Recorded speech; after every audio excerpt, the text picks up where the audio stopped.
Okay, we've got lots of stuff to talk about today, so get in here. This is Jack with Cosmic Road. I talk about UFOs and the paranormal. Please hit like and subscribe and let me know what you think in the comments below. Yeah, I reported about the Schumer-Rounds Amendment, or maybe it's now called the Rounds-Schumer Amendment, being reintroduced into the NDAA in a floor vote in the Senate. So will we actually get some stronger UAP provisions in the NDAA? We will find out in the months to come, but here is what Chris Mellon had to say, talking about Dean Johnson's reporting, which I read part of.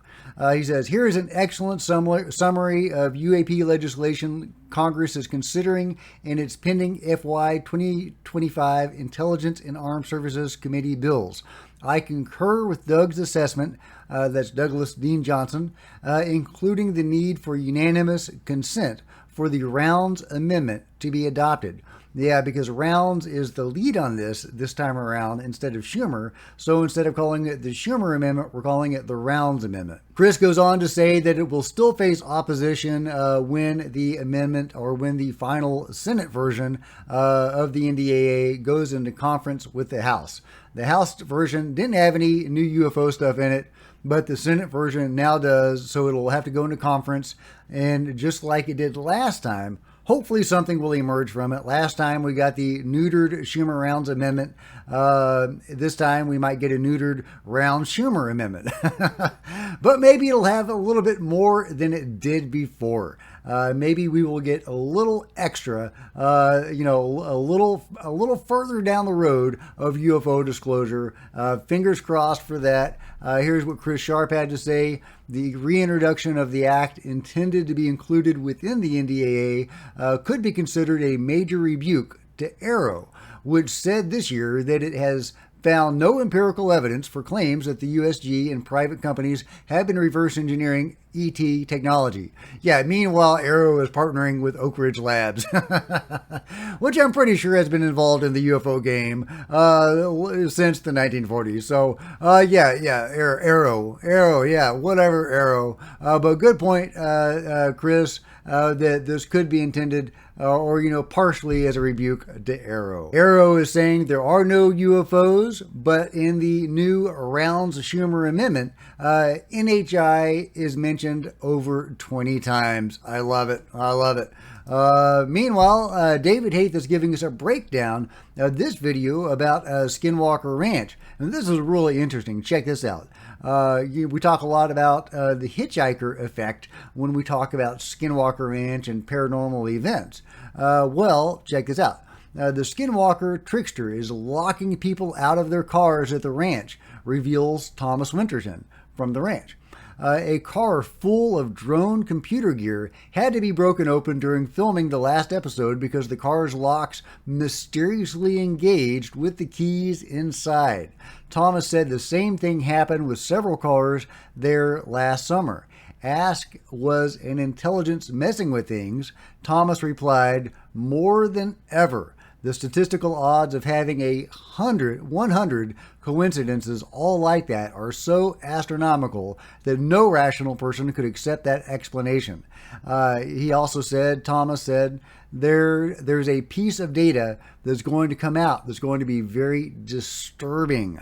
I wonder what that will be. We've heard about various hitchhiker effects associated with Skinwalker Ranch. Some of them are disturbing. Some of them are even amusing. Travis Taylor tells this one story about how his butt warmer wouldn't work. He was in the car with his daughter. He was driving, and his butt warmer would not work. At one point, he and his daughter switched sides, and the driver's seat butt warmer was working just fine, but suddenly Travis's passenger side butt warmer was not working. However, there have been much less amusing examples of the hitchhiker effect, so we'll have to see what Thomas is talking about with this alarming situation. Very, very interesting. I wish I understood the hitchhiker effect, or maybe I don't. I don't know. What is your take on the hitchhiker effect? Meanwhile, I haven't talked about MH-370 in a while, but Ashton Forbes has a good point here. He says, faked videos don't have orbs cutting through smoke trails with accurate fluid dynamics. And here we can see, indeed, the orbs cutting through the smoke right there, and the smoke seemingly disturbed. See that when it goes down? Yeah, he's just replaying it on a loop there, where you can see the orb going down and the smoke disturbing it. And then it goes rewind, and we see that again. Yeah, I don't think a fake would include that. I really don't. I think something interesting happened with MH-370. I don't know if it was UFO related or, some sort of man-made technology, as Ashton thinks, but I do think something funky happened there. Usually when a plane hits the ocean, there is a debris field. In fact, pretty much always there's a debris field. There is no debris field in this case. No bodies have washed up. So I think something funky happened, but I say funky, but I mean that with all due respect to the people that involved in this tragedy. Whether it's a tragedy of many people dying or a tragedy of many people being taken somewhere, and we still don't know where that is. Meanwhile, from the debrief, NASA radar confirms existence of subsurface tunnel near famous Apollo-era lunar landing site.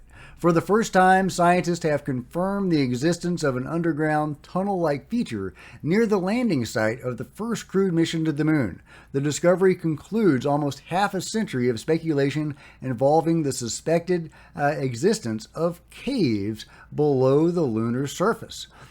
On July 20th, 1969, astronauts Neil Armstrong and Buzz Aldrin became the first humans to set foot on the lunar surface after making a soft landing in the Apollo 11 lunar module. Now, according to the findings of an international team of researchers led by the University of Trento in Italy, the existence of a subsurface tunnel-like lava tube cave beneath the Mare Plain has been confirmed. So we got caves on the moon, guys. We've got caves on the moon. Meanwhile, if you've studied consciousness at all or spirituality and how that relates to dreams, you will have heard the idea that when we dream, we go somewhere else. We have out-of-body experiences. Many people think that the DMT that is thought to be released in our brains when we sleep may be responsible for that. Maybe, the bridge that gets us somewhere else.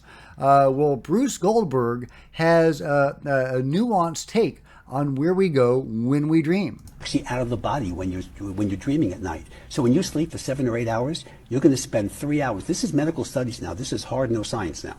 We've known this since the 1950s when we discovered the 4 brainwaves. You spend 3 hours out of the body into the 5th dimension. The question is, where do you go? Most people, because they don't know what they're doing, or because they're arguing with their wife, or they're worrying about problems, or because they had too many drugs, they go to the lower astral plane. That's a very bad neighborhood. Like hell. Well, except you can get out of it.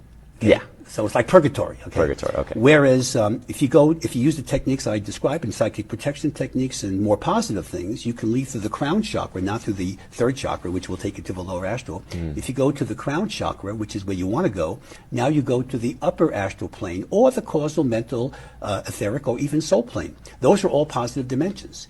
Okay. The only 2 negative dimensions are the lower astral plane and this one.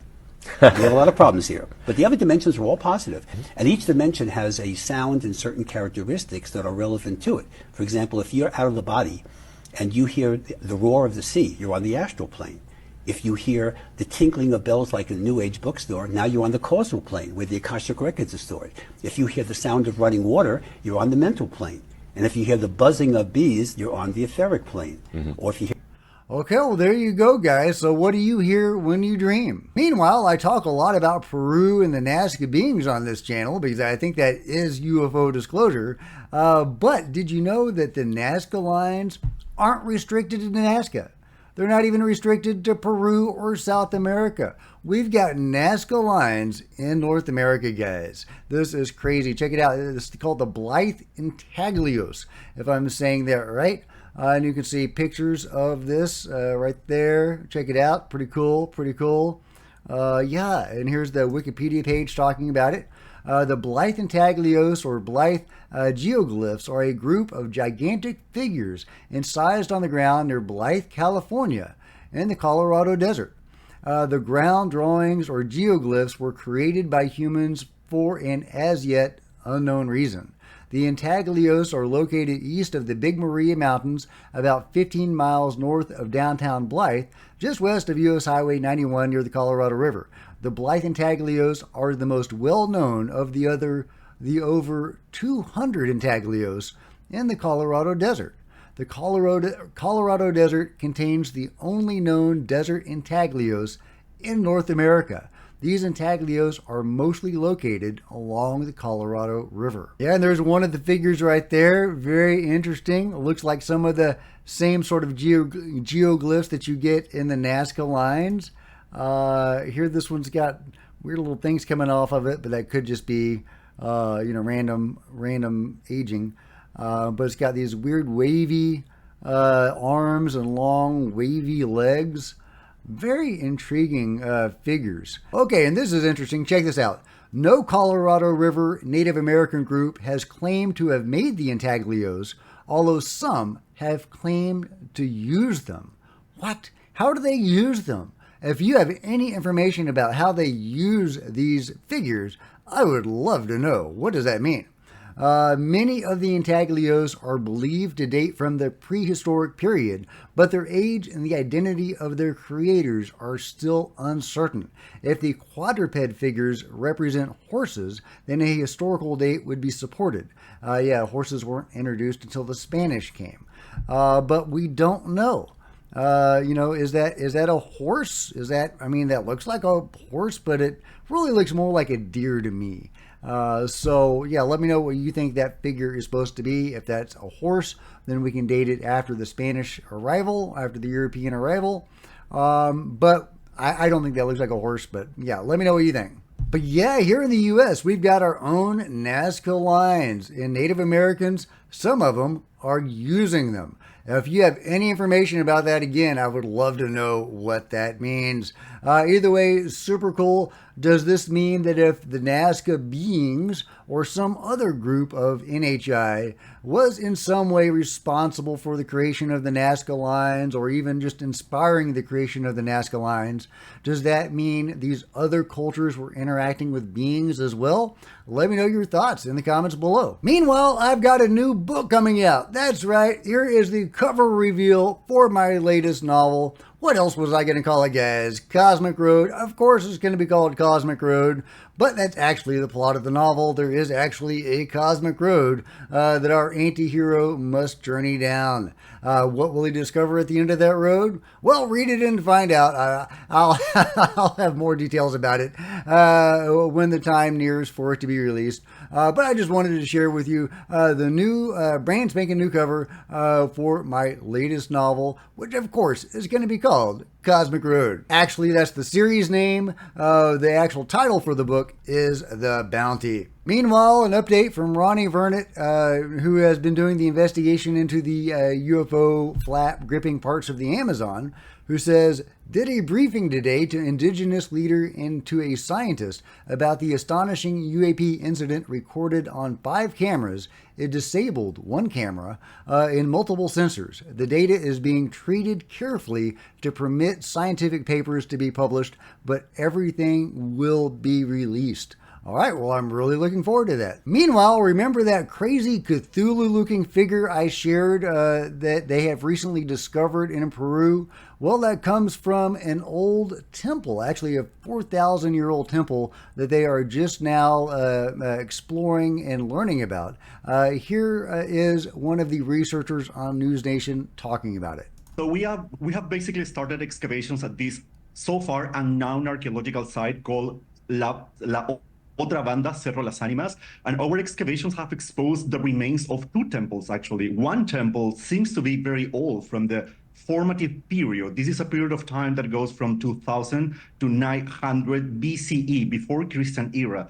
And this particular temple is composed by architectural spaces that are made of adobe walls, mud walls, which were beautifully decorated with plaster, with mural paintings, with high relief designs, decorating what seems to be a mythological creature, right?